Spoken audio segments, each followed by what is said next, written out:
محمدا رسول الله. السلام عليكم ورحمة الله وبركاته.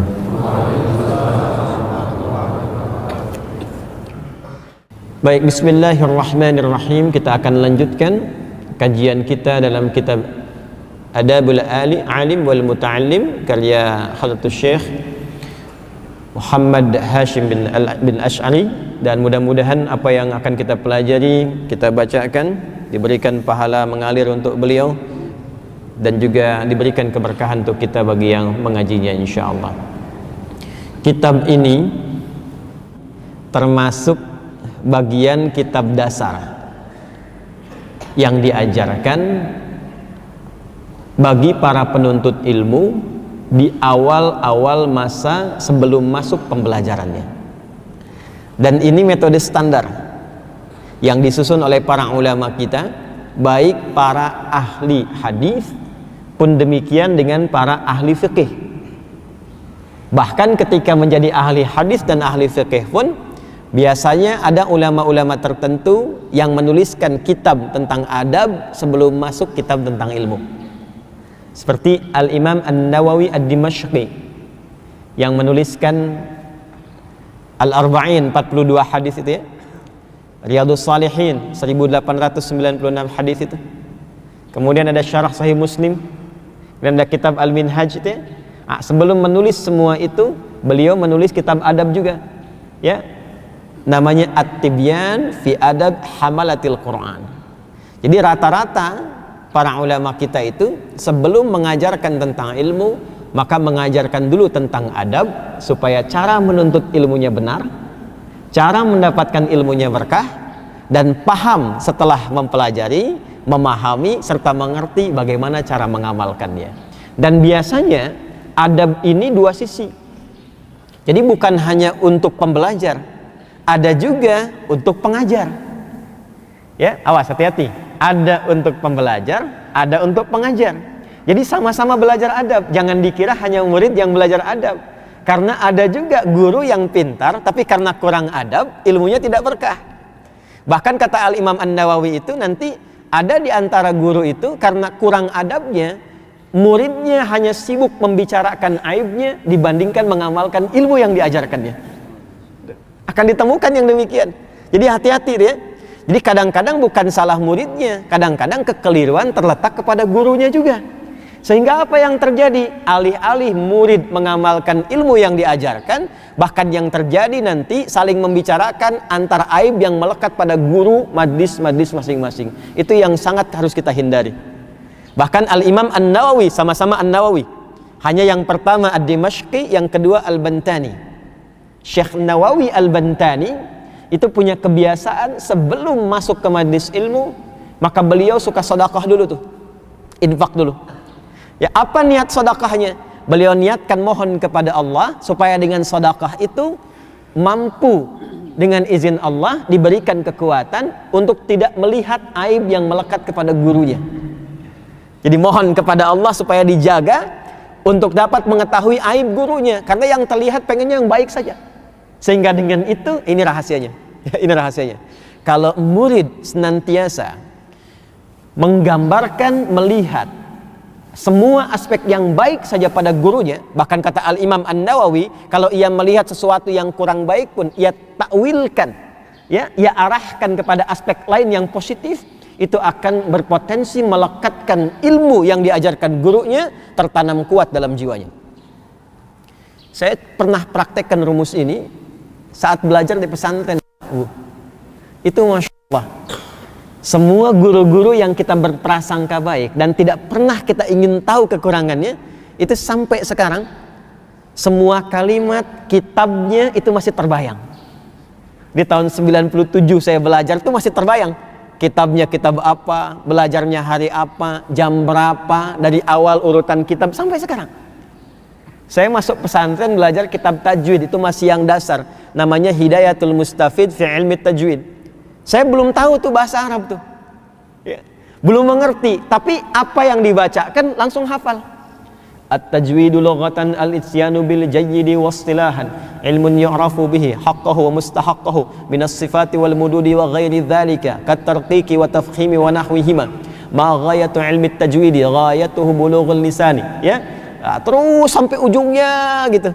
Ya, sampai ujungnya. Itu belajarnya di hari Rabu, saya menghafal jam 2 di depan pelataran rumah Pak Kiai. Kemudian akan diceknya di sore harinya jam 3:30, itu masih terbayang. Tapi sedikit saja kita membicarakan yang kurang baik atau berprasangka tidak baik pada guru, itu ilmunya hilang, tidak melekat. Apalagi belum apa-apa sudah dikomentari, ya. Mau ngaji kemana? Ustadz Fulan, bid'ah itu, nggak akan masuk itu. Ya, alis istighfar itu ya, alis istighfar, jelas ya. Baik, kalau belajar dengan saya tidak pernah mengajarkan untuk mencela orang lain, sekalipun kita berbeda pendapat, tidak boleh. Ya, berbeda pendapat tidak harus menghalangi kita untuk minum teh bersama, jelas ya. Karena itu, bagaimana caranya mendapatkan ilmu yang berkah? Semangat dalam mengamalkan, mengumpulkan pahala yang baik tanpa harus mengeluarkan potensi keburukan, maka mesti kita belajar tentang adab. Di antara kitab adab yang mengumpulkan langsung dari Nabi sallallahu alaihi wasallam banyak hadis dan riwayat ulama yang ditulis oleh ulama kita adalah kitab Adabul Alim wal Muta'allim karya Syekh Muhammad Hashim bin Al-Asy'ari. Yuk kita baca ya. Sekarang sudah kita masuk ke halaman 15. Bismillahirrahmanirrahim. Wa qala sallallahu alaihi wasallam, dan Nabi sallallahu alaihi wasallam pernah bersabda, ini tentang masih keutamaan menghadiri majlis ilmu dan bagaimana adab dalam menuntutnya. Idza ra'aitum riyadal jannati farta'u, faqila ya Rasulullah wa ma riyadul jannati, qala sallallahu alaihi wasallam hilaqudz dzikri. Bukan halakun ya, ini ada beberapa yang kitabnya dapat di pasaran kemudian diharakati halakun, bukan halakun, hilakun ya, jamak dari halaqah. Hilaqudz dzikri, qala Atha rahimahullahu, hiya majalisul halali wal haram, kaifa tashtari wa kaifa tusalli wa kaifa tuzakki wa kaifa tahujju wa kaifa tankihu wa kaifa tutalliqu wa ma ashbaha dzalik. Hadis yang selanjutnya, Nabi sallallahu alaihi wasallam pernah bersabda tentang keutamaan majlis ilmu dan bagaimana cara kita menemukan majlis ilmu yang baik serta bagaimana belajar ketika menemukan majlis ilmu yang baik itu.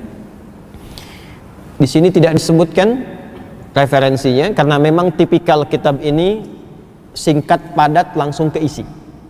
Jadi nanti ada metode tahqiq itu disertakan dengan referensi di bawahnya serta kualitas hadis. Ada lagi metode ulama yang simple. Biasanya kalau yang begitu ulamanya thiqah.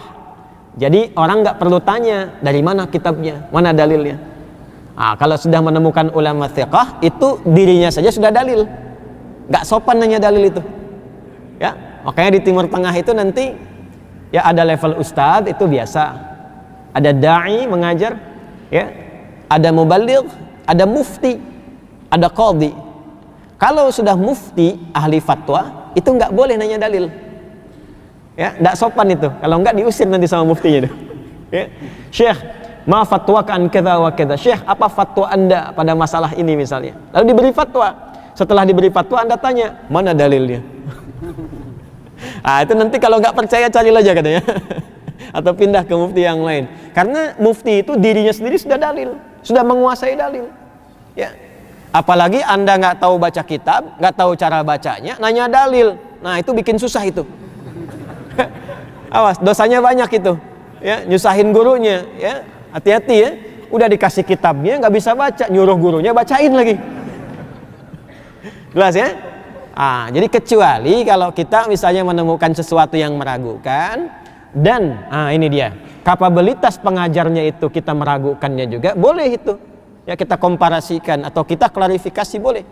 Karena itu pesan Al-Imam An-Nawawi dalam kitabnya At-Tibyan, wala yata'allamu illa mimman kamulat ahliyatuhu. Di sini juga ada nanti. Dan tidaklah seorang murid itu belajar kecuali mencari guru yang memang pakar di bidangnya dulu. Jadi kalau Anda ingin belajar hadis, cari ustadz, syekh, kiai yang memang sudah pakar di bidang hadis. Jadi tidak meragukan dari kapasitas gurunya juga. Di Al-Azhar ini ada subuh kajian-kajian Ustaz ya. Ya, ada yang pakar hadis ngajar hadis, pakar tafsir ngajar tafsir. Sekarang kan repotnya bukan ahli hadis ngajar hadis. Panduannya Google. Terus muridnya juga metode menggunakan YouTube. Ngaji sorobnya tabayatubu YouTuban. Akhirnya nggak ketemu dua-duanya itu. Ya? Saling koreksi di sini. Nah, itu yang terjadi musibahnya sekarang. Karena itu kita juga ada adabnya di pengajar itu, jangan memaksakan diri. Kalau tak paham hadis, jangan mengajar hadis. Ya, kalau tak paham tafsir, jangan mengajar tafsir. Dokter spesialis mata, praktek masalah jantung, itu malpraktek namanya. Jelas ya? Wala yata'allamu illa mimman kamulat ahliyatuhu. Itu kalimat pertama Al-Imam An-Nawawi dalam nasihat beliau kepada para murid yang akan belajar. Kembali ke sini, teman-teman sekalian, kita fokus lagi. Wa qala Rasulullah sallallahu alaihi wasallam, Rasulullah sallallahu alaihi wasallam memberikan kepada kita informasi, petunjuk, pedoman. Ini ada di, saya sudah cek ini, ada di hadis riwayat At-Tirmidzi. Kalau mau dicatat dulu boleh. Nomor hadis 3510. Saya sudah cek ya, saya sudah cek. Riwayat At-Tirmidzi nomor hadis 3510. Ada juga di Musnad Ahmad. Musnad nomor 12545. Sudah? Rawinya dari sahabat Anas bin Malik radhiyallahu taala anhu. Sekali lagi ya, kalau di sini kitabnya simple, ulama kita simple karena thiqah. Ya, karena beliau Syekh Muhammad Hashim ya, Hadratus Syekh thiqah, jadi nggak perlu ditanya tuh, ya. Tapi kalau kita ingin cari referensi, maka kita temukan hadis ini di Sunan At-Tirmidzi nomor hadis 3510 atau di Musnad Ahmad Musnad nomor 12545. Rawinya sahabat Anas bin Malik radhiyallahu taala anhu. Baik, qala Rasulullah sallallahu alaihi wasallam, yang di sini versinya idza raaitum riyadhal jannati.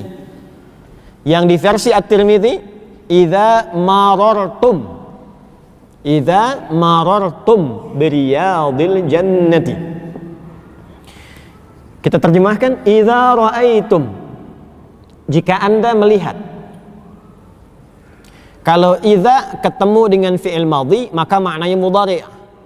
Awas ya, idza ketemu dengan fi'il madhi bentuk past tense, maka maknanya menjadi mudhari'. Misal, idza jaa nasrullahi wal fath. Idza ketemu dengan jaa itu fi'il madhi. Madhi itu maknanya lampau, tapi ketemu idza jadi mendatang maknanya, mudhari'. Ya, jadi present ya atau future. Karena itu ketika surah An-Nasr turun, itu Fathu Makkahnya belum terjadi. Allah kabarkan dulu pada Rasulullah SAW, disampaikan pada para sahabat untuk memberikan kekuatan dan motivasi bahwa sebentar lagi kita akan membersamai penduduk Mekah sama-sama beriman.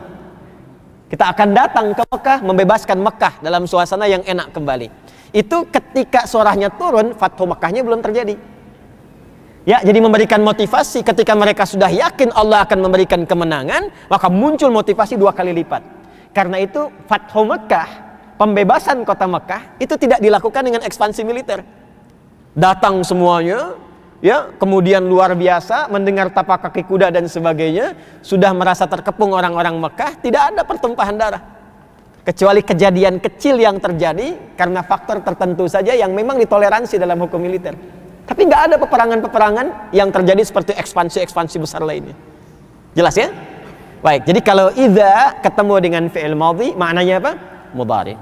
Lawannya, jika ada fi'il mudhari ketemu dengan idz, maka maknanya madhi. Jelas ya? Kalau ada fi'il mudhari yaqulu sebelumnya idz yaqulu misalnya, maka maknanya madhi. Apa maksudnya di sini? Kalau ada kata idza ketemu dengan fi'il madhi dan bermakna mudhari, ya, maka fi'il mudhari itu mengandung makna diantaranya sesuatu yang disiapkan dan direncanakan. Sedikit untuk lebih memberikan pengertian yang lebih mudah untuk dicerna. Jadi kata kerja itu verb fi'il secara singkatnya, mungkin ada yang sudah belajar juga ya. Ada beberapa dalam bahasa Arab. Ada kata kerja yang menunjukkan sesuatu kejadian yang terjadi di masa lampau. Kalau tak nampak jelas di sini bisa lihat ke sini ya. Ya. Kalau tak jelas juga tawakal aja dulu ya. Nanti lihat di tayangan di YouTube ya. Ada yang pertama disebut dengan fi'il madhi. Fi'lul madhi ya, kita pakai alif lam saja supaya memudahkan. Untuk menunjukkan satu perbuatan atau kejadian yang telah terjadi di masa lampau. Baik. Ada yang kedua disebut dengan mudhari', al-fi'lul mudhari'. Untuk memberikan kesan perbuatan yang terjadi di masa kini atau direncanakan akan dilakukan di masa depan. Sederhananya, kalau ada fi'il madhi, maka itu kata kerja asal, kata kerja pokok. Di bahasa Inggris disebut dengan infinitif. Biasanya ada yang 3 kata, 4 kata, 5 kata, dan seterusnya. Contoh. Ini semua sedang duduk ya. Nah, misal yang standar bahasa Arabnya jalasa, kan? Jalasa begini. Duduk. Telah duduk, duduk. Kalau kita akan ganti, direncanakan akan duduk, ya. Akan duduk, saya berdiri, kan? Saya akan duduk. Atau Anda misalnya datang akan duduk, maka rubah kalimatnya dari madhi menjadi mudhari'. Cara paling gampangnya tambahkan anita di depan kata kerja asalnya. Tambahkan apa? Anita, hamzah, nun, ya, ta. Kalau pakai hamzah, maka tambahkan di depan seperti ini, pindahkan harokat di depan huruf pertama ini jim, ja, pindahkan ke depan jadi aj, ini matikan. Lalu huruf sebelum akhir jadikan kasrah, ajlis. Jelas? Ajlis. Ini matikan aja ujungnya supaya gampang. Ajlis. Saya duduk, ajlis, saya akan duduk. Nun, na, pakai na, najlis, kita akan duduk. Yajlis, dia akan duduk. Tajlis, kamu akan duduk. Yang ingin saya sampaikan, kalau kita merubah bentuk fi'il madhi ke mudhari, maka perbuatan itu maksudnya akan kita rencanakan. Jelas? Akan dilakukan. Nah, kalau ada kata kerja lampau, madhi, tapi didahului dengan idza, begini. Idza. Ini menunjukkan bahwa perbuatan itu, awas, pernah terjadi di masa lampau dan diberitakan kepada kita untuk direncanakan di masa yang akan datang. Jelas? Maka ketika Nabi menyampaikan, qala Rasulullah sallallahu alaihi wasallam, "Idza ra'aitum au idza marartum," jika Anda melihat riyadul jannati, taman-taman surga. Maka kalimat idza ra'aitum ini bukan sekedar kebetulan belaka kita lihat. Tapi kalau Anda ingin mencari taman-taman surga, perhatikan, awas hati-hati. Maka idza ra'aitum, berusahalah merencanakan untuk mendapatinya. Berusahalah merencanakan untuk melewatinya. Awas hati-hati. Awas hati-hati. Apa itu riyadul jannah? Yuk kita baca. Apa itu riyadul jannah? Qala Atha rahimahullahu. Imam Al-Atha rahimahullah menyampaikan, yang dimaksud dengan riyadul jannati hiya majalisul halali wal haram. Majlis-majlis ilmu yang menerangkan tentang pokok agama yang halal dan yang haram. Kaifa tashtari wa kaifa tusalli, bagaimana Anda berniaga, mengajarkan kepada Anda bagaimana caranya salat. Wa kaifa tuzakki, bagaimana mengajarkan kepada Anda tentang cara berzakat. Wa kaifa tahujju, majlis yang mengajarkan tentang cara berhaji yang baik. Wa kaifa tankihu, yang ngajarin tentang munakahat, bagaimana cara berumah tangga yang baik, cara untuk menikah, cara memilih pasangan, cara mencari jodoh. wa kaifa tutalliqa, dan mengajarkan kalau ada problem yang tidak bisa diselesaikan di rumah tangga, bagaimana solusi untuk menyelesaikannya, wa ma asbaha dzalika, dan segala hal yang terkait dengan majlis-majlis yang mengajarkan tuntunan syariat. Di tafsir pertama kata Imam Atha, yang dimaksud dengan Riyadul Jannati itu adalah taman-taman pengetahuan, majlis-majlis ilmu. Jadi kalau kita ambil satu kalimat ini saja dulu, satu kalimat ini, kalau Anda ingin belajar di majlis ilmu, ini, maka rencanakanlah, itu maksudnya. Rencanakan cari majlis ilmu yang sifatnya Riyadul Jannah. Ini memberi kesan kepada kita bahwa tidak setiap majlis ilmu itu punya sifat Riyadul Jannah. Awas, hati-hati nih. Jadi kalau kita sudah menemukan yang seperti itu, cepat rencanakan dulu, siapkan. Kalau paling gampang untuk dipahaminya begini, kalau dalam sepekan pengen ngaji, ingin belajar agama, maka jangan sekedar kita datangi majlis ilmu, tapi coba siapkan, rencanakan untuk mencari majlis-majlis ilmu yang sifatnya punya sifat Riyadul Jannah. Jelas? Idza ra'aitum riyadul jannati atau idza marartum biriyadil jannati, jika Anda melewati, mendapati, sudah mengetahui tentang riyadul jannati itu, farata'u. Ya, sebelum ke situ, yuk kita dalami dulu sebentar. Apa itu Riyadul Jannah?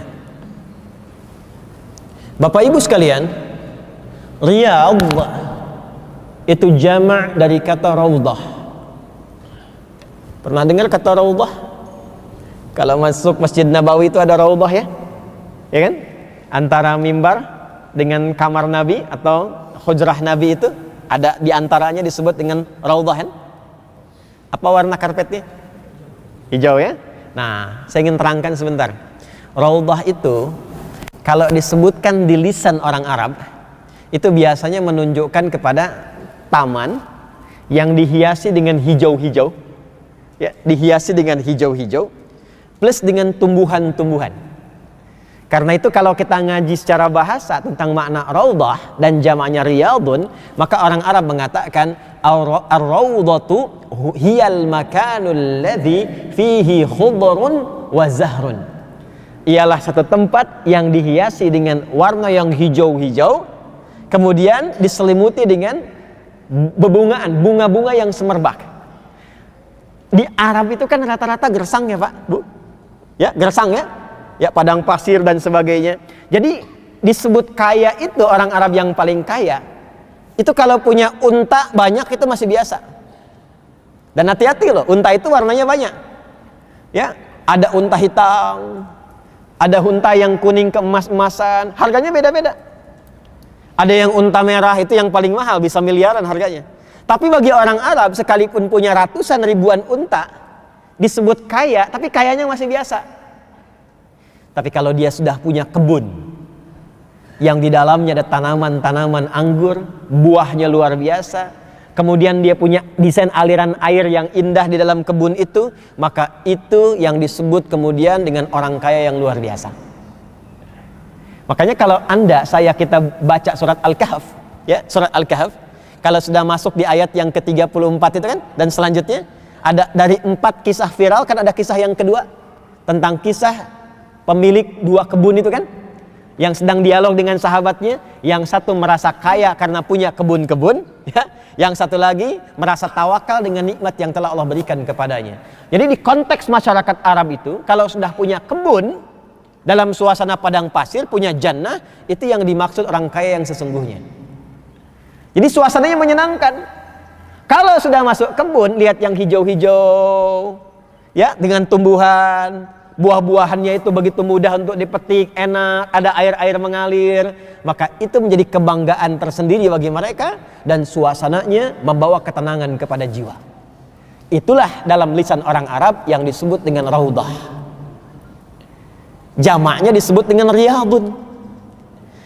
Kalau kita ambil ke makna kiasan, makna majazi namanya dalam ilmu balaghah. Jadi ada makna hakiki dalam bentuk taman, ada makna majazi. Diambil makna kiasannya, memberikan kesan setiap keadaan, suasana yang memberikan ketenangan dan kenyamanan ke dalam jiwa.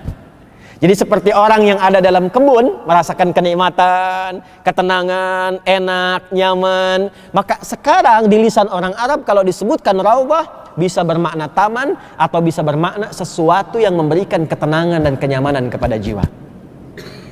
Diambillah makna kiasan itu ke dalam majlis ilmu. Jadi seperti Anda masuk ke dalam taman-taman yang menenangkan, enak melihatnya, tenang merasakannya, bisa menikmati buah-buahnya, maka datangilah majlis-majlis ilmu yang punya nuansa memberikan ketenangan kepada hati sehingga merasakan kenikmatan di majlis itu seperti halnya Anda berada di taman-taman yang menenangkan. Jelas? Nah, itu makna hakiki dengan makna majazinya kalimat raudhatun, jamaknya riyadun. Dan sekarang para ulama banyak mengambil kata riyad ini ya untuk mengambil sebagian dari makna taman dibawa ke dalam makna ketenangan dihubungkan dengan konteks pembelajaran. Pernah dengar kitab Riyadhus Shalihin? Ya kan? Karya siapa? Al-Imam An-Nawawi. Riyadhus Shalihin maksudnya bagaimana bergaul dengan orang-orang saleh sehingga merasakan ketenangan, kenyamanan dalam hati seperti merasa berada di dalam taman-taman yang indah. Paham ya? Baik. Itu gambaran yang pertamanya.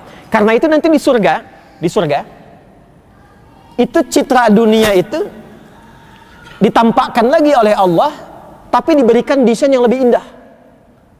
Contoh, ketika orang-orang dulu senang hijau-hijau, ya, nanti ada orang ahli surga yang diberikan pakaian hijau. Karena sejak di dunianya dia menginginkan punya tawan yang hijau. Pengen makan makanan buah-buahan, nanti begitu ke surga dipakaikan oleh Allah pakaian yang hijau. Bukan hanya tamannya. Itu ada di Quran surah Al-Kahf. Ya, surah ke-18 ayat 31. Yalbasuna thiyab. Ya, ada orang-orang nanti yang masuk surga dipakaikan langsung diberikan oleh Allah pakaian-pakaian yang hijau. Ya, yang saat di dunia dia hanya membayangkannya saja indah ya. Seperti raja punya jubah hijau, di taman yang hijau, makan anggur-anggur dan sebagainya, maka diberikanlah oleh Allah yang lebih indah dari apa yang pernah dirasakan saat di dunia. Makanya ketika masuk surga, komen pertama dia, ini seperti yang saya dapati, saya lihat, saya saksikan di dunia, cuman gak sempat saya nikmati. Dan di situ lebih indah. Itulah ayat surga pertama yang diturunkan oleh Allah di surah Al-Baqarah itu. Surah kedua ayat 25. وَبَشِّرِ الَّذِينَ آمَنُوا وَعَمِلُوا الصَّالِحَاتِ أَنَّ لَهُمْ جَنَّاتٍ تَجْرِي مِنْ تَحْتِهَا الْأَنْهَارُ كُلَّمَا رُزِقُوا مِنْهَا مِنْ ثَمَرَةٍ رِزْقًا قَالُوا هَذَا الَّذِي رُزِقْنَا مِنْ قَبْلُ وَأُتُوا بِهِ مُتَشَابِهًا. Jadi berharap, ya Allah, itu kok bagus sekali pakaiannya, jubahnya. Saya tuh nggak bisa dapatkan itu, mudah-mudahan di surga ya Allah. Saya sekarang ikhtiar dengan beramal soleh, saya tahajud, saya baca Quran, walaupun di dunia nggak dapat, mohon gantikan yang lebih baik ya Allah, dengan yang lebih baik saat saya kembali kepadamu di akhirat kelak. Begitu nyampe akhirat nggak sempat dapat di dunia, dipakaikan langsung oleh Allah Subhanahu Wa Taala dengan kuasanya. Pakai wa yalbasuna thiyaban khudr. Pakai dia baju yang hijau, pakai jubah yang hijau. Bahkan sebagian mereka ahli Quran ada yang dibuatkan langsung desainnya dari sutra. Ya, pakaian yang sangat indah. Ketika masuk dipakaikan gelang-gelang emas. Pakaiannya indah terbuat dari sutra. Itu ada di Quran surah ke-35 Fatir di ayat yang ke-33. Jannatu 'adnin yadkhulunaha yuhallawna fiha min asawir. Ada orang yang masuk lewat surga Aden, dipakaikan gelang-gelang, kemudian dipakaikan walibasum fiha harir, dipakaikan pakaiannya yang terbuat dari sutra. Ya, makanya ketika kita masuk raudhah, kenapa karpetnya hijau? Salah satunya memberikan kesan kepada kita, satu, bahwa ada orang-orang yang berharap mendapatkan kenikmatan, ketenangan, kenyamanan dunia mungkin belum tercapai. Sujud di situ, mohon kepada Allah, di akhirat Allah sempurnakan dengan nikmat yang melimpah yang memberikan ketenangan sempurna kepada jiwanya. Jelas sampai sini? Ya. Nah, jadi kalau menemukan yang warna-warna hijau itu bukan warna biasa. Di Islam itu warna saja itu ada penjelasannya. Coba sapi betina zaman Nabi Musa warnanya apa? Kekuning-kuningan kan? Safra'u faqi'un launuha tasurrun nadhirin. Al-Baqarah ayat 69 dan 70 itu kan? Jadi ada maknanya. Ya, hitam ada, putih ada, ya, termasuk hijau juga ada. Dan itu dibawa tuh ke bendera, termasuk lambang-lambang ormas itu. Ya, Muhammadiyah jangan dikira hijau itu, ya. Warna benderanya NU hijau. Ya. Kenapa? Salah satunya bukan hanya komitmen untuk mengikuti tuntunan Nabi sallallahu alaihi wasallam. Ya, tapi lebih daripada itu, bagaimana caranya petunjuk-petunjuk ajaran yang dibimbing oleh ormas itu memberikan ketenangan kepada jiwa, sehingga dengan itu mendapatkan kenyamanan dunia dan kebahagiaan akhirat. Itu filosofinya. Jelas ya? Maka kalau kita kembalikan ke sini, idza ra'aitum riyadhal jannati, jika Anda melihat atau melewati riyadhal jannah, percikan dari taman-taman surga yang memberikan ketenangan, kenyamanan saat Anda masih berada di dunia. Apa taman-taman surga yang dimaksudkan itu? Teruskan. Mereka bertanya, ya, sebelum ke mereka bertanya, teruskan dulu hadisnya. Farta'u itu kalau kita cek di lisan orang Arab, bimakna ar-ra'yu wal aklu wasyurbu. Cepat ambil dengan semangat, ya, makan, minum, dan nikmati. Bapak Ibu, kalau ada hidangan yang enak-enak nih, contoh ya, ini cuma contoh aja ya, cuma contoh, jangan dianggap serius ya. Panitia Ta'lim Al-Azhar setiap kajian subuh, setelah subuh mengadakan misalnya prasmanan sarapan. Ini contoh aja ya, jangan tahu dianggap serius, contoh. Ya. Biasanya kalau sudah contoh, bulan depannya langsung ada tuh. Misal ya. Kemudian menunya enak-enak. Ya. Ada sup yang enak, ada bubur, ya. Ada ayam macam-macam, menunya enak-enak pokoknya. Saya tanya pada Anda, setelah kajian ditutup, ya, atau bahkan sebelum kajian ditutup, sudah diincar gak? Ya kan? Bahkan sebelum masuk sudah dilirik-lirik ya? Ditandain ya, kalau perlu pesan kan sama yang jaganya ya. Ingat saya satu porsi ya. Pak Asep, lo ingat Pak Asep ini. Baik ya, begitu kan? Nah, itulah namanya farta'u. Itu namanya farta'u. Ar-ra'yu, berusaha dengan sungguh-sungguh untuk mendapatinya. Kemudian wal aklu wasyurbu, dan jangan tanggung kalau sudah didapat, cepat konsumsi dengan nikmat, ya, dengan enak. Makna itu ditarik ke dalam makna kiasan, karena bahasa Nabi itu tinggi, fasih dan tinggi. Kata Nabi, kalau sudah menemukan majlis ilmu yang seperti itu, berkualitas, menenangkan ke dalam hati dan sifatnya riyadul jannah, cepat buru majlis itu. Dan itu nggak mudah. Karena itu kalau Allah sudah berikan ke dalam diri kita itu hidayah dengan kuat dan mauhibah, kecintaan terhadap sesuatu, itu kadang-kadang Pak, jauh pun ditempuh. Kadang-kadang udah cari jadwalnya dulu tuh. Ya, kalau kita sudah merasakan kenikmatan dalam ta'limnya, kenyamanan dalam majlis ilmunya, terasa ke dalam jiwa dalam pengamalannya, itu sudah fitrah itu. Nanti Allah tanamkan dalam jiwa kita kesenangan untuk mendapatinya. Jangankan dekat dia, jauh pun bisa diburu. Jadwalnya kapan tuh? Ya, dan kalau kelewat pun Anda bisa gelisah. Kenapa sih adminnya dimarahin tuh? Admin kenapa nggak dibilangin dari tadi? Gitu. Itu bisa muncul. Dan itu dijawab langsung oleh Nabi lewat satu hadis lagi yang kemudian diviralkan oleh Imam Ibnu Majah dalam sunannya nomor hadis 233, diriwayatkan dari sahabat Abu Darda radhiyallahu taala anhu. Man salaka tariqan yaltamisu fihi ilma sahhalallahu lahu tariqan ilal jannah. Kalau ada orang yang sudah seperti itu, ya, sudah memburu majlis ilmu, majlisnya kualitasnya benar, mengarahkan kepada ajaran yang benar, memberikan perubahan kepada hidupnya, dan dia punya kemampuan untuk mengejarnya, maka setiap langkah yang dia tempuh untuk mendapatkan majlis itu langsung diperintahkan oleh Allah kepada malaikat, catat setiap langkahnya untuk meringankan langkahnya di akhirat menuju surganya. Jadi riyadul jannah itu nggak murah Pak, Ibu. Ini mahal ini. Nggak, ini hadis Nabi ya, ini hadis Nabi ini. Jadi kalau Anda sudah mendapatkan nuansa hati seperti itu pertahankan. Karena nggak semua orang bisa mendapati itu. Ya, nggak semua orang bisa dapati itu. Apa Anda kira semua orang tidak ada yang tahu info ada pengajian sekarang ustadz manapun yang baik-baik? Ya, belum tentu itu dia bisa menempuhnya. Bisa dapat infonya, bisa kadang-kadang lewat, tapi belum tentu mendapatkan sentuhan pada jiwanya untuk bisa menunggangi majlis yang dimaksudkan. Jadi kalau Anda sudah mendapatkan rasa itu dalam jiwa, pertahankan. Karena ketika Anda tinggalkan itu, butuh motivasi 2 kali lipat untuk memulainya kembali. Jelas ya? Maka bagaimana cara mengidentifikasi Riyadul Jannah itu? Kita teruskan. Maka dikonfirmasilah oleh para sahabat, faqila ya Rasulullah. Maka ditanyakan, wahai Rasulullah sallallahu alaihi wasallam, ma Riyadul Jannati? Apa yang dimaksud dengan Riyadul Jannah itu? Ciri-cirinya bagaimana? Yuk kita lihat. Faqala Rasulullah sallallahu alaihi wasallam, maka Rasulullah sallallahu alaihi wasallam kemudian bersabda, kalimatnya singkat dan padat sekali. Hilaqudz dzikri. Hilaqudz dzikri. Ha lam qaf. Awas kalau ada menemukan ini, itu adalah taman-taman surga yang dipercikkan berada di dunia. Yang dimaksud maknanya kalau kita dawam di situ, rajin ke situ, itu akan memudahkan dan mempercepat langkah kita menuju surganya Allah Subhanahu wa taala. Itu maksudnya.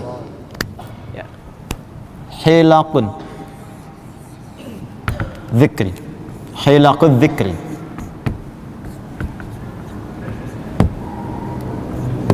Ini jama' dari kata halaqah.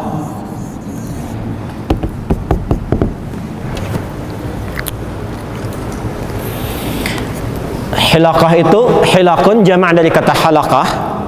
Halaqah itu maksudnya suasana yang tersusun rapi, kumpulan yang tersusun rapi, tertib. Ya, pernah dengar kata halaqah ya? Kalau ngaji halaqah itu kan rapi ya, tersusun, syekhnya bacakan, kemudian rapi, sapnya, itu halaqah namanya. Jamaknya disebut dengan hilaqun. Kalau Anda menemukan kumpulan yang rapi, tertib, ini juga isyarat nih ya, isyarat. Kalau ngajinya ingin seperti yang disebutkan Nabi, bagian dari percikan taman-taman surga, maka ketemu di majlis manapun duduk yang rapi, yang bersih, yang tertib. Ya, jangan sampai saling serobot. Ya, jangan sampai kemudian melahirkan perselisihan. Bahkan Imam An-Nawawi mengatakan, itu Imam Nawawi itu sampai bikin bab tersendiri, bagaimana caranya seorang penuntut ilmu masuk ke majlis ilmu, itu sampai diatur. Kata beliau, dan masuklah dia ke majlis ilmu itu dengan memberikan salam pertama kepada syekhnya. Kalau keadaan tidak memungkinkan, maka salami orang yang paling dekat dengannya. Duduk dia di tempat lapang yang dia dapati dan tidak menerobos saf-saf lain yang mungkin melewati orang yang sudah duduk di antaranya. Itu Imam Nawawi sampai begitu. Jadi kalau Anda sudah melihat penuh, jangan paksakin ke depan.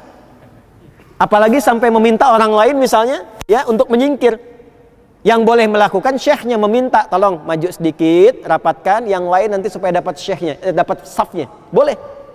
Tapi Anda jangan sampai maksa, ini kosong dikit, lihat dari sana terobos ke sini. Kata Imam Nawawi nggak akan berkah itu. Ya, walaupun Anda dapat, nanti akan dikurangi itu kualitas ilmunya, ya dengan keadaan-keadaan orang yang tidak nyaman yang terlewati itu.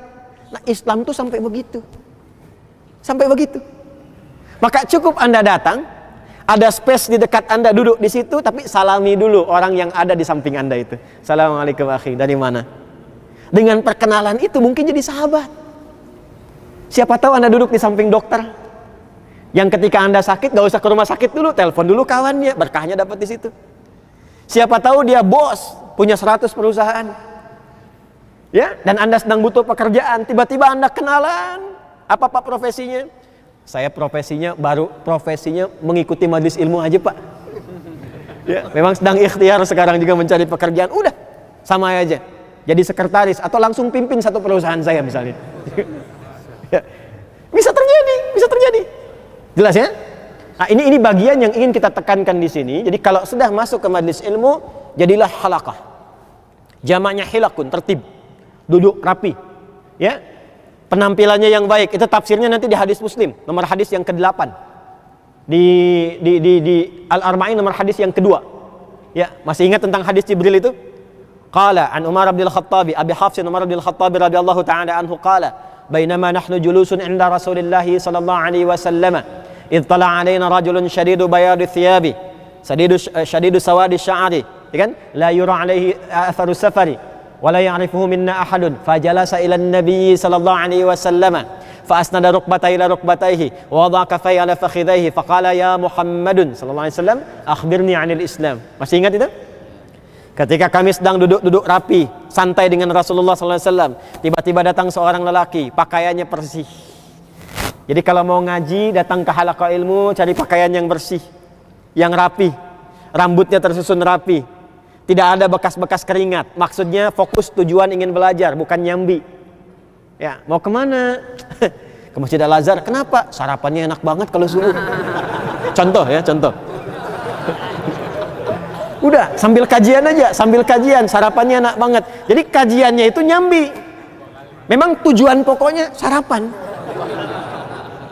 Jelas ya? Halo, jelas?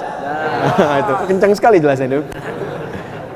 Jadi begitu, tujuannya memang untuk menuntut ilmu. Jadi kata para sahabat, komen pertama sahabat itu, kami nggak melihat bekas-bekas perjalanan. Maksudnya nggak ada keringat untuk nyambi. Memang fokus ingin ngaji. Lalu apa yang dia lakukan? Fajalasa ilan Nabi sallallahu alaihi wasallam, mengambil saf yang luang yang memang mendekati syekh guru. Kalau masih kosong saf depan, saf depan. Jadi saf depan isi dulu. Jangan diberikan ruang. Nanti begitu yang lain datang, saf berikutnya, yang lain datang, saf berikutnya. Sehingga ketika syekh mengajar, tidak terjadi penyesuaian-penyesuaian. Geser yang ini, geser yang itu. Fokuslah kita jelas untuk belajar dan mengajar pada saat itu. Paham? Kalau dapat saf pertama, itu lebih bagus. Karena konsentrasi full. Ini saf pertama nih. Mau ngantuk, tahan-tahan. Ya kan?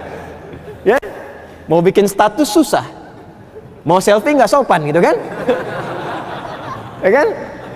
Tapi kalau Anda ambil posisi strategis untuk memberikan kenyamanan, dekat tiang, gitu kan? Begini, nggak salah, nggak apa-apa. Cuman ketika kenyamanan itu terlampau nyaman, maka posisi menentukan prestasi, gitu ya. Nah ini, tapi tidak semua tempat yang ramai dan rapih itu bisa menjadi taman-taman surga. Ingat ya, sekali lagi, yang dimaksud Riyadul Jannah, taman-taman surga di sini adalah tempat-tempat maksudnya yang mengantarkan kita lebih mudah ke surga. Itu maksudnya, percikannya.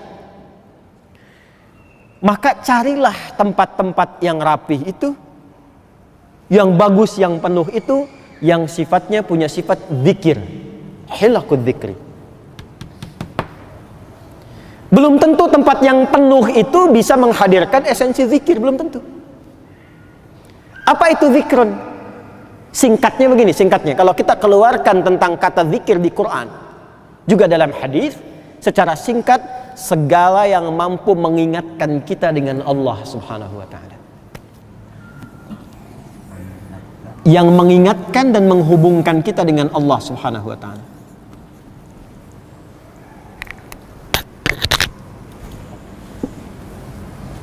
Awas, hati-hati.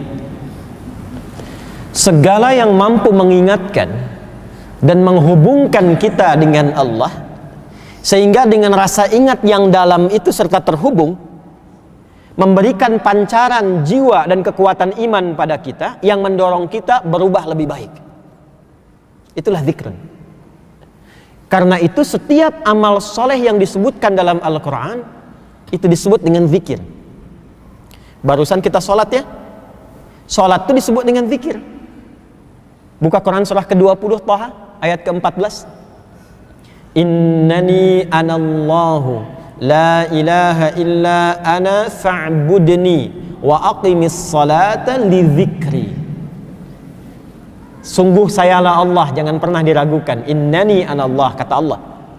La ilaha illa ana, tidak ada satupun yang layak dipertuhankan dan disembah. Awas ya, karena ilah itu maknanya bukan sekedar dipertuhankan, tapi juga disembah.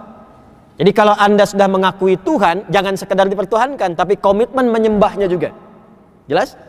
La ilaha illa ana, tidak ada Tuhan selain aku, kata Allah. Fa'buddi, maka sembah aku. Bagaimana cara menyembahmu ya Allah? Wa aqimis shalah. Dan tunaikanlah salat dengan benar. Cara menyembah Allah dengan salat. Tapi apa manfaat salat itu saat kita menyembah Allah? Lidzikri, supaya engkau terkoneksi denganku, ingat kepadaku, terhubung denganku. Kalau sudah terhubung dengan Allah dalam salat itu, maka apa yang didapatkan? Ciri pertamanya, Allah berikan ketenangan pada hatinya. Makanya orang yang zikirnya benar, yang pertama diberikan itu bukan dunia, bukan harta. Mudah bagi Allah memberikan harta itu karena Allah pemilik segalanya, bukan kedudukan. Tapi kalau Anda, saya, kita mendekat kepada Allah dengan benar, yang diberikan pertama kali kelapangan dalam jiwa, ketenangan. Makanya kalau Anda sholatnya betul, yang pertama kali ada dalam jiwa itu ketenangan, nyaman. Itu yang dimaksudkan Quran surah ke-13 Ar-Ra'du di ayat ke-28. Ala bidzikrillahi tatma'innul qulub. Ala harful ikhbari wat taukidi, huruf yang memberikan informasi dan menguatkan. Kata Allah, yakinkan pada jiwamu. Kalau zikir kamu benar kepada Allah, maka akan berdampak pada ketenangan jiwa. Masih ingat raudhah tadi? Kalau sedang di raudhah yang dirasakan apa? Tenang kan? Dan di situ merata, mau yang kaya, yang cukup, pejabat, rakyat, masuk raudhah tenang semua.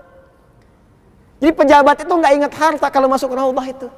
Yang diingat syafaat Nabi, ketenangan ibadah. Ya, kita juga kan yang diingat bukan dunia kan, ketika masuk raudhah. Semoga yang belum haji, belum umrah disegerakan insyaallah. Ya, dan bisa berziarah insyaallah ke raudhah ya, insyaallah. Dan kita bermohon pada Allah, ya Allah berikan mabrur bagi saudara-saudari kita yang haji di tahun ini insyaallah ya, dan tahun-tahun sebelumnya. Nanti mampir ke raudhah, masuk ke situ semua merata, yang dirasakan ketenangan. Air mata keluar, rindu dengan Nabi. Pancarannya itu ketenangan dalam jiwa. Percikannya itu di zikir. Jadi kalau zikirnya benar, ada ketenangan dalam jiwa. Sampai tersambung.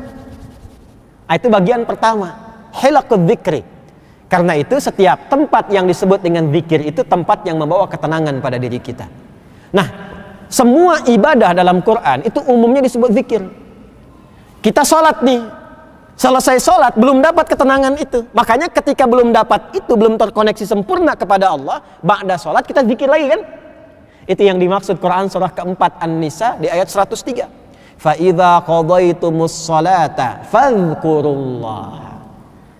Kalau Anda telah tuntas mengerjakan sholat, maka zikirlah kepada Allah Subhanahu wa ta'ala. Makanya kita zikir kan? Astaghfirullahaladzim, astaghfirullahaladzim, astaghfirullahaladzim. Alladzi la ilaha illa huwal hayyul qayyum wa atubu ilaih. Allahumma antas salam wa minkas salam, tabarakta ya dzal jalali wal ikram. Ya, subhanallah, alhamdulillah, Allahu akbar. Sekarang juga sedang musim zikir ini. Awas, sekarang bulan Dzulhijjah nih. Tanggal 1 sampai tanggal 13 itu disunnahkan memperbanyak takbir, tahlil dan tahmid tanpa batasan waktu. Tanpa batasan waktu. Ya, tidak hanya setelah salat, keluar dari sini sambil jalan, perbanyak. Ya, itu dalilnya ditemukan di Sahih Al-Bukhari. Kitab yang ke-13, topik yang ke-13 Kitabul Aidaini, subtopik bab yang ke-11. Hadis nomor 969. Ya, judulnya bab fadli ayyami tasyriqi. Ya, qala Ibnu Abbas radhiyallahu taala anhuma. Ibnu Abbas radhiyallahu taala anhuma mengutip firman Allah Subhanahu wa taala, "Wadhkurullaha fi ayyamin ma'dudat." Dan tingkatkan zikirmu kepada Allah di hari-hari yang telah ditentukan. Al-Baqarah ayat 203. Kemudian selanjutnya, ayyamil ashril awal wa ayyamit tasyriq min Dzulhijjah. Wa kana Ibnu Abbasin radhiyallahu wa kana Ibnu Umar radhiyallahu ta'ala anhuma wa Abu Hurairah radhiyallahu ta'ala anhu yakhrujani ilal aswaqi fayukabbirani fayukabbirun nasu. Itu kalimat pertamanya di subtopiknya. Ya, maka di hari 10 hari pertama plus 13 hari pertama di bulan Dzulhijjah ada kebiasaan Ibnu Umar radhiyallahu ta'ala anhuma dan sahabat Abu Hurairah radhiyallahu ta'ala anhu, keduanya sampai keluar ke pasar-pasar. Kemudian mereka bertakbir, lalu orang-orang ikut bertakbir bersama mereka. Jadi sunnahnya takbir. Ya, jadi keluar dari masjid pun silahkan perbanyak takbir, tahlil, la ilaha illallah, kemudian tahmid, alhamdulillah, alhamdulillah, alhamdulillah. Tapi selesai kita sholat, kenapa kita berzikir kembali? Karena diduga saat sholat itu belum terkoneksi dengan Allah. Koneksinya masih dengan dunia. Padahal tangannya sudah menolak dunia. Allahu Akbar, dunia buang ke belakang, buang urusan dunia ke belakang. Sambungkan hanya Allah saja yang akbar. Tapi terkadang tangannya ke belakang, tapi yang masuk masih dunia. Allahu Akbar, handphone masih akbar. Tang ting tung ting tang ting tung, tang ting tung ting tang ting tung, dibatalin sholatnya. Halo. Berarti bukan Allahu Akbar, halo Akbar. Halo. Ada yang begitu? Kadang nggak diangkat, tapi di pikirannya masih pengen jawab. Aduh, proyek nih gimana nih? Ya kan? Nah, nggak ada koneksi. Karena koneksinya tipis, akhirnya manfaat sholat yang Allah janjikan tidak melekat kepada jiwa. Alih-alih tenang, ketenangan tidak ada atau tipis. Alih-alih berubah perilaku, innas sholata tanha 'anil fahsya'i wal munkar. Sekarang orang takbir, rakaat pertama takbir, Allahu Akbar, ada yang mundur, kotak infak di bawah. Tas jamaah dikorek-korek, handphonenya hilang. Ada yang salah berarti di situ kan? Maka itu bila tidak terkoneksi sempurna ketika sholat duduk, maka kita berzikir untuk mengembalikan konektivitas itu sehingga keluar dari tempat sholat itu sudah terhubung dengan Allah. Itu maksudnya. Kalau sudah terhubung dengan Allah, imannya kuat, maka tidak akan berbuat maksiat. Jadi nggak akan pernah terjadi keluar dari masjid bisa tertukar sendal. Nggak akan terjadi karena sudah terhubung dengan Allah, sudah ingat. Fadhkurullaha qiyama. Maka ketika dia berdiri dia ingat Allah. Ketika ingat Allah, maka tahu hukum Allah. Dia tahu mana yang dipakai. Nggak akan mungkin terjadi. Sendal saya mana ya tadi ya? Oh ya Allah, ini rupanya dia pakai yang bagus tuh. Padahal dia ke masjid nggak pakai sendal. Wa qu'udan, ketika dia duduk, datang ke kantor habis sholat zuhur, balik ke tempat kerja, duduk, ingat Allah, tidak akan mengetik yang tidak benar, tidak akan nambahkan nol di proyek yang sedang dikerjakan, tidak akan berbuat maksiat, gak akan korupsi, gak akan malsuin, gak akan bikin hoax, karena terkoneksi dengan Allah. Itulah zikir yang benar, itulah zikir. Jembatan menuju itu majlis ilmu. Makanya kalau cari nanti majlis-majlis ilmu yang mengajarkan tentang sholat, tentang hukum, cari yang bisa menangkat derajat kita dan mengingatkan kita dengan Allah. Karena itu komentar Imam Atha yang dikutip oleh Syekh Hashim, apa di sini kalimatnya? Perhatikan baik-baik. Qala Atha rahimahullahu, hiya majalisul halali wal haram wa kaifa tashtari wa kaifa tusalli. Inilah majlis-majlis ilmu. Kenapa disebut majlis? Majlis itu dari kata jalasa. Jalasa yajlisu, bukan sekedar duduk.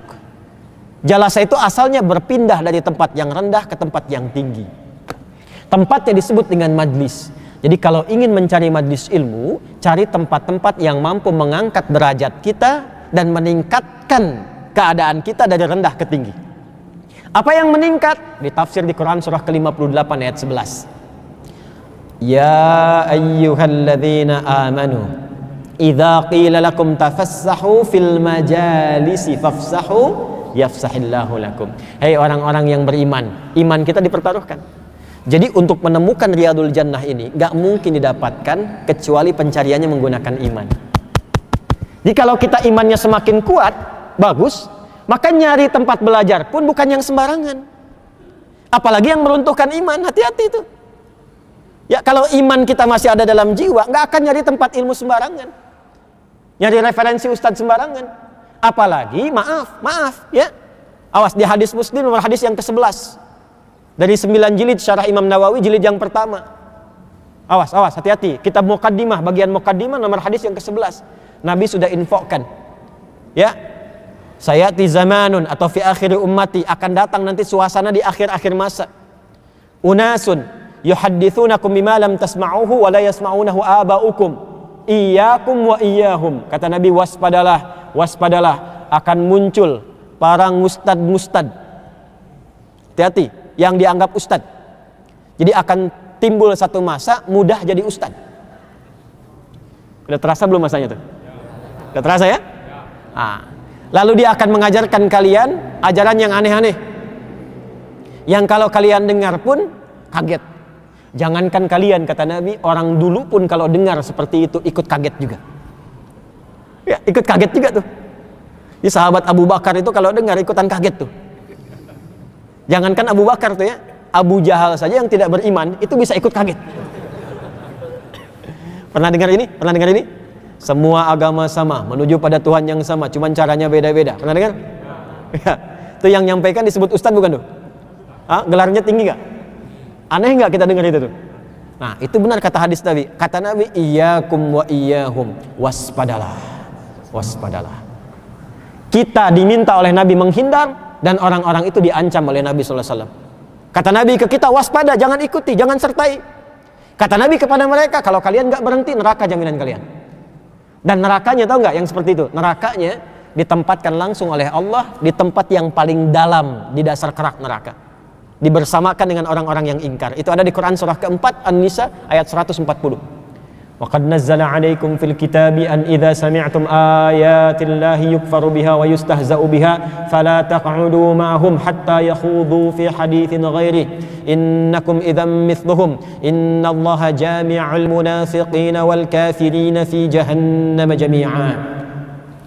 Dan sungguh telah tetap ketentuan dalam Al-Quran, jika kalian mendengar, menyimak ada orang-orang yang mengingkari ayat-ayat Allah, sengaja mengingkari ayat-ayat Allah, atau bahkan mengolok-olok hukum-hukum Allah. Ada orang yang terlihat, terdengar mengolok-olok hukum-hukum Allah. Pernah dengar yang mengolok-olok orang pakai jilbab? Mengolok-olok orang tahajud? Mengolok-olok yang halal dan yang haram, dibikin candaan, dibikin konten-konten? Bahkan mengolok-olok nabinya misalnya, dan sebagainya. Orang-orang itu terancam. Kata Allah, kalau ada yang demikian, jangan sibukkan dengan celaan, karena mencela yang sudah tercela itu buang-buang energi.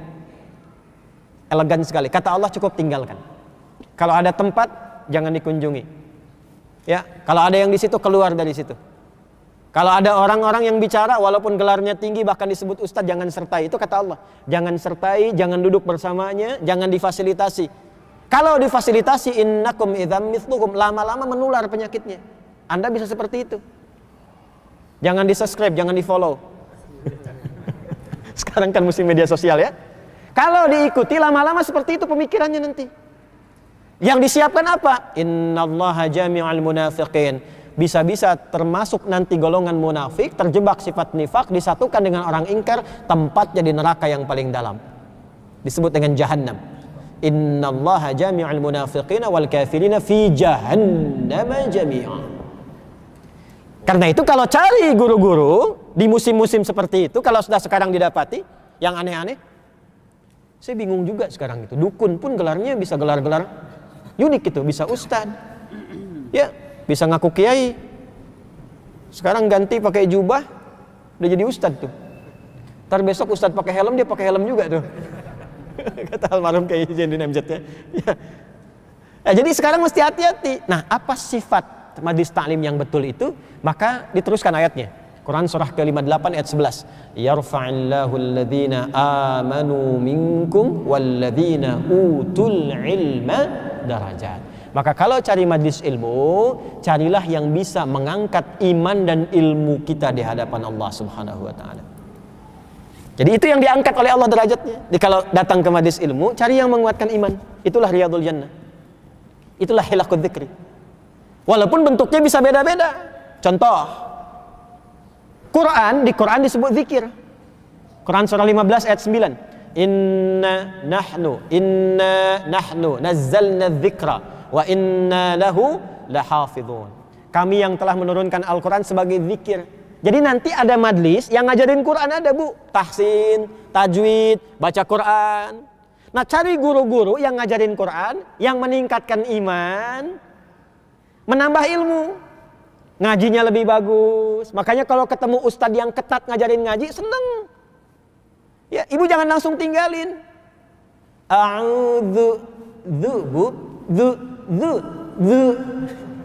Apa yang itu mah ribet, ganti aja ngajinya. Itu yang benar, itu yang benar. Itu yang benar.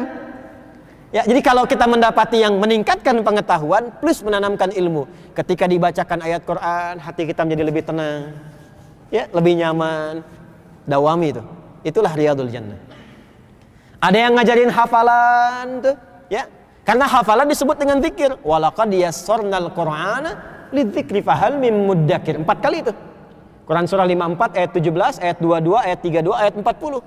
Dia menghafal Quran itu disebut dengan zikir. Jadi kalau ada rumah-rumah tahfidz, itu Riyadul Jannah itu.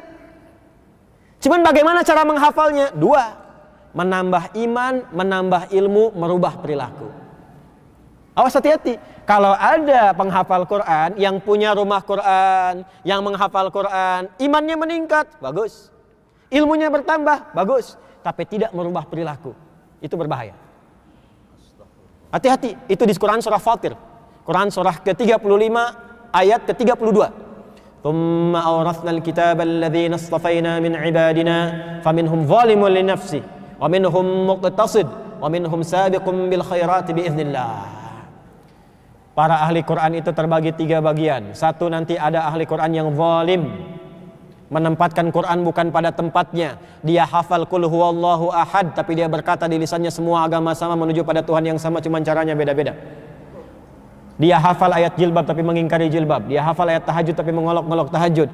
Dia hafal yang halal dan haram tapi menghalalkan yang haram, menghalalkan yang haram. Mengharamkan yang halal, menghalalkan yang haram. Itu zalim. Fatwanya ditunggu hanya untuk memberikan ketetapan dan ditukar dengan jaminan dunia. Bahaya. Wa minhum muqtasid, ada ahli Quran yang baru paket hemat, untuk dirinya belum bisa berbagi. Hafal Quran, murajaah di tiang-tiang masjid, dekat-dekat tembok-tembok masjid, tapi diminta jadi imam, yang lain saja. Itu muqtasid, paket hemat, hemat untuk dirinya saja. Yang bagus siapa? Wa minhum sabiqum bil khairati biidznillah, adalah ahli Quran yang merubah dirinya cepat berbuat baik. Jadi standar Quran itu begini. Itu ciri khas kalau belajar Quran, belajarnya benar, pasti akan melembutkan hati. Ahli Quran itu karakter pertama yang muncul dalam dirinya adalah kelembutan dan kebaikan. Itu berhasil namanya. Itulah zikir. Apalagi misalnya majlis fikih. Fikih itu zikir juga. Ya, karena fikih mengajarkan kita doa, makanya nanti ada majlis-majlis doa. Majlis doa tuh di antara zikir tuh doa. Quran surah ke-7 ayat 205. Wadhkur fi nafsika, ya, wadarru'an wa khifatan wa dunal jahri minal qaul. Jadi nanti ada majlis khusus mengajarkan doa. Ya, ngajinya doa aja tuh, kalimat thayyibah. Subhanallah walhamdulillah wa la ilaha illallah wallahu akbar, la ilaha illallah, la ilaha illallah, Allahu akbar. Isinya zikir aja, isinya zikir. Dalam konteks kalimat thayyibah ada yang begitu. Sepanjang itu menguatkan iman dan menambah ilmu. Dikasih dulu jamaah. Ini hadis nabinya, baca ini, dibaca sama dia tuh. Dibimbingkan oleh gurunya. Gurunya disebut mursyid namanya. Mursyid membimbing. Dan ini ada sanadnya, nggak sembarangan. Ada sanadnya. Ya, jadi ada yang bersanad, ada yang sanad-sanadan. Ya. Oh, hati-hati, ada yang bersanad, ada yang sanad. Yang bersanad itu benar, ada turunannya. Ada dalilnya. Nyambung ke Nabi, diberikan tuntunan zikir, dia turunkan ke gurunya. Jadi di Islam itu menariknya, setiap ilmu ada sanad. Fikih ada sanad ke atas, hadis ada sanad, Quran apalagi, zikir ada sanad. Jelas ya? Jadi hilaqul zikri itu bentuknya bisa kalimat thayyibah berupa doa, zikir-zikir kalimat thayyibah, bisa majlis-majlis ilmu kajian fikih, halal haram, tentang sholat, tentang zakat, tentang nikah, tentang macam-macam. Dan juga bisa terkait dengan aspek-aspek yang meningkatkan keimanan kepada kita, seperti tentang Quran, baik bacaan ataupun menghafalnya. Kalau menemukan yang seperti itu, yang isinya meningkatkan iman kita dan menambah pengetahuan kita, merubah perilaku diri kita, maka kata Nabi, buru majlis itu, kemudian santap hidangannya seperti engkau memakan dan meminum hidangan-hidangan yang lezat itu. Jelas?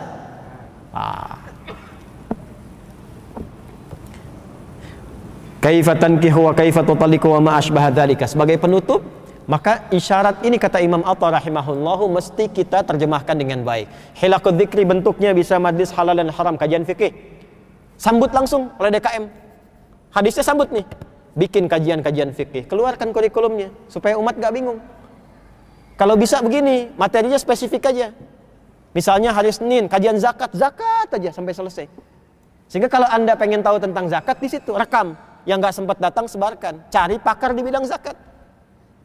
Kajian selanjutnya tentang sholat, fikih sholat aja tuh, siapkan di situ. Jadi semua aspek yang kita kerjakan, usahakan ada majlis ilmunya, ada kajiannya terstruktur, pokoknya jelas. Jadi setiap tindakan yang akan kita lakukan, dasar pengetahuannya ada, contohnya ada, cara mengerjakannya ada, sehingga antara ilmu, dasar dan penguatan imannya seimbang keadaannya. Jadi hadis ini dalam sekali, memberikan isyarat kepada DKM misalnya di sini untuk membuat halaqah-halaqah zikir yang benar, membuat isyarat kepada kita pemburu-pemburu ilmu itu, cari majlis-majlis ilmu yang benar, dan yang terakhir, bermohonlah kepada Allah Subhanahu wa taala agar setiap kita mendapati majlis yang seperti itu mengantarkan kita pada rahmat Allah berupa riyadul jannah, taman-taman surga seperti dijanjikan oleh Rasulullah sallallahu alaihi wasallam. Jelas sampai sini? Baik. Terakhir saya bacakan hadis yang terakhir sebagai penutup, ya. Wa qala sallallahu alaihi wasallam, kemudian Rasulullah sallallahu alaihi wasallam bersabda, ta'allamul ilma wa'malu bih. Kalau sudah mendapatkan yang seperti itu, maka nyambung. Ini Masya Allah nih. Ya, beliau kan Syekh Hashim ini pakar hadis. Ya, pendiri Nahdlatul Ulama ya, di antara pendiri Nahdlatul Ulama, Syekh Muhammad Hashim bin Asy'ari yang mendirikan NU 31 Januari 1926. Ya, termasuk saudara dari Kiai Ahmad Dahlan yang mendirikan Muhammadiyah ya 18 Dzulhijjah 1912. Jadi selang 24 tahun 12 tahun kemudian 14 tahun kemudian. Jadi Muhammadiyah 1912, NU 1926. 14 tahun kemudian berdiri NU, itu didirikan Muhammadiyah dengan NU oleh dua bersaudara. Dua bersaudara. Makanya warna benderanya juga sama-sama hijau itu. Ya, dan harus bersaudara, saling melengkapi, ya, saling menguatkan. Kalau itu dijaga, Masya Allah, NKRI itu makin kuat tuh. NKRI makin kuat dan keislaman akan lebih baik. Ya, nyambung ke sini dulu, nyambung ke sini. Nah, ini beliau Syekh Hashim ahli hadis. Dan ini ketika mengurutkan ini terurut. Hadis ini di sini dulu, baru setelahnya hadis yang lainnya. Yang ini waqala Rasulullah sallallahu alaihi wasallam, dan Rasulullah sallallahu alaihi wasallam bersabda, ta'allamul ilma wa'malu bih. Kalau sudah mendapatkan majlis yang seperti tadi, maka seriuslah belajar pengetahuan di majlis itu. Menggunakan ta'allama bukan darasa. Bukan udrusul ilma, tapi ta'allamul ilma. Dari kata ta'allama ya ta'allamu, ada ta'nya. Ta'nya di ilmu sharaf di antara manfaatnya atau maknanya menunjukkan kesungguhan. Tasdid itu menunjukkan motivasi berlipat pada sesuatu yang tidak mudah. Artinya menemukan tempat begitu kadang nggak mudah. Kajiannya subuh. Saya yakin nggak semua dari sini semua nih. Ya, nggak semuanya dari Bekasi, mungkin ada yang dari Tangerang, dari Purwokerto, Masya Allah. Tuh, dari Purwokerto, dari Belitung, Masya Allah. Dari Belitung nih jauh-jauh ke sini, pakai pesawat ke sini, naik kapal laut ke sini. Masya Allah, parkir di mana kapal laut sini? Priok. Untuk ke sini nih subuh-subuh. Makanya enak kan habis ngaji sarapan bersama, ya kan? Dari Belitung Ustaz, Belitung nih, Masya Allah, jauh kan? Ya kan? Nah, makanya nggak mudah itu. Nah, jangan sampai keluar tiket, keluar biaya jauh-jauh, tapi nggak mendapatkan apa yang dicari. Makanya kalau sudah mendapatkan yang seperti itu, belajar yang serius, catat, amalkan. Kemudian wa'malu bih, pulang ke Belitung, amalkan. Pahami, amalkan. Ini hadisnya ada di Musnadnya Abu Daud At-Tayalisi. Nomor hadis 399 dari Abdullah bin Mas'ud radhiyallahu taala anhu.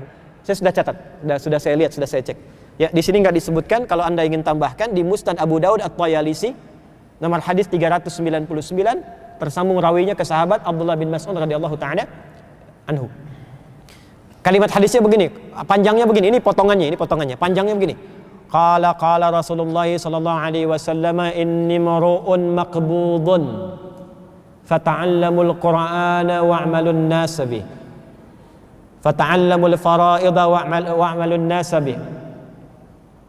Fata'allamul ilma wa'malun nas bih. Kata Nabi, saya ini sekalipun seorang rasul, tetap seorang hamba yang akan wafat. Nabi sudah menyampaikan itu. Maka Nabi mewasiatkan kepada kita sebelum beliau wafat, pelajarilah oleh kalian Al-Quran. Lalu setelah paham betul, ajarkan masyarakat sekitaran Quran dengan apa yang telah dipelajari itu. Kemudian pelajarilah oleh kalian hukum-hukum yang pokok. Sholat, pelajari. Kalau nggak tahu ilmunya, bagaimana sholatnya khusyuk. Zakat, puasa. Setelah paham, ajarkan orang yang belum paham. Lalu baru masuk ke sini. Ya, wa ta'allamul ilma, belajarlah pengetahuan, apapun itu yang luas. Setelah itu wa'malun nasabih, amalkan, ajarkan. Di redaksi yang lain wa'allimun nasabih atau wa'malu bih. Lalu ajarkan orang-orang yang belum paham dari apa yang telah Anda pahami itu. Jadi kalau sudah menemukan Riyadul Jannah, majlis-majlis ilmu yang baik tadi, serius buru. Cuman jangan sekedar datang. Apalagi hanya untuk datang update status. Jauh-jauh dari Belitung, kalau cuma buat foto di-update, saya sudah nyampe ke majlisnya Al-Azhar. Untuk apa? Dapatkan itu, bawa pulang ke Belitung, bawa pulang ke Purwokerto, bawa pulang lagi ke Jawa, yang ke Kalimantan. Bawa walaupun cuma satu hadis, amalkan. Maka kalau sifat belajarnya seperti ini, statusnya sama dengan jihad fi sabilillah. Kalau wafat dia walaupun di perjalanan, statusnya syahid fis sama. Apa dalilnya? At-Taubah Quran surah 9 di ayat 122. وَمَا كَانَ الْمُؤْمِنُونَ لِيَنْفِرُوا كَافَّةً فَلَوْلَا نَفَرَ مِنْ كُلِّ فِرْقَةٍ مِنْهُمْ طَائِفَةٌ لِيَتَفَقَّهُوا فِي الدِّينِ وَلِيُنْذِرُوا قَوْمَهُمْ إِذَا رَجَعُوا إِلَيْهِمْ لَعَلَّهُمْ يَحْذَرُونَ. Tidaklah semua insan beriman pergi ke medan juang militer semuanya. Mesti ada di antara mereka yang berjuang lewat belajar pengetahuan dengan sungguh-sungguh. Maka sebagian dari mereka, ayo belajar dengan serius, dengan sungguh-sungguh. Kalau sudah paham, maka kembalilah ke kampungnya. Ajari masyarakatnya supaya mereka mendapatkan pengajaran yang serupa. Maka dikomentari oleh Imam Al-Maraghi dalam tafsirnya, Tafsir Al-Maraghi, orang yang belajar seperti ini sifatnya termasuk insan beriman, maka statusnya sama dengan jihad fi sabilillah. Kalau tidak ada tuntutan jihad fi sabilillah militer, maka kedudukannya lebih tinggi dari orang yang berjuang di medan perang. Kalau wafat dia, maka tercatat wafatnya syuhada. Nah, itu yang kita dapatkan di pertemuan kali ini. Maka secara singkat kita simpulkan, mulai hari ini perbaiki diri kita. Karena dunianya sudah berubah. Sangat sulit menemukan hitam dan putih. Kadang-kadang banyak ditemukan yang abu-abu. Maka Nabi sudah memberikan petunjuk. Allah sudah sampaikan ayat-ayatnya kepada kita. Kalau ingin belajar, cari Riyadul Jannah, majlis-majlis ilmu yang benar. Sekarang butuhnya apa? Kalau butuh zikir-zikir kalimat thayyibah, cari mursyid-mursyid yang baik. Kalau butuh majlis-majlis fikih, cari yang pakar, yang meningkatkan ilmu dan menguatkan iman. Kalau butuh Quran, cari guru-guru yang mengajarkan Quran dengan benar sampai bisa baca dengan baik, ayatnya sampai ke hati kita, menguatkan iman kita dan terjaga diri kita sampai berpulang kepada Allah Subhanahu wa taala. Kalau dapat yang seperti itu, sambung hadis berikutnya, pelajari dengan sabar, pelajari dengan rajin. Setelah dapat, ajarkan kembali ke tempat kita saat pulang ke desa masing-masing atau ke keluarga kita minimal. Ajarkan ke keluarga, anak cucu kita, share dengan tetangga, atau sekarang medianya share di status media sosial, yang dengan itu mudah-mudahan pahala kita berlipat di sisi Allah Subhanahu wa taala. Baik, semoga Allah meridai kita semua, memberkahi kita semua, memaafkan dan mengampuni kesalahan kita, membimbing kita hidup dengan lebih baik dan wafat dalam keadaan husnul khatimah insyaallah. Allahumma taqabbal minna innaka antas sami'ul alim wa tub 'alaina innaka antat tawwabur rahim. Allahumma ya arhamar rahimin ij'alna min ahli al-Qur'an.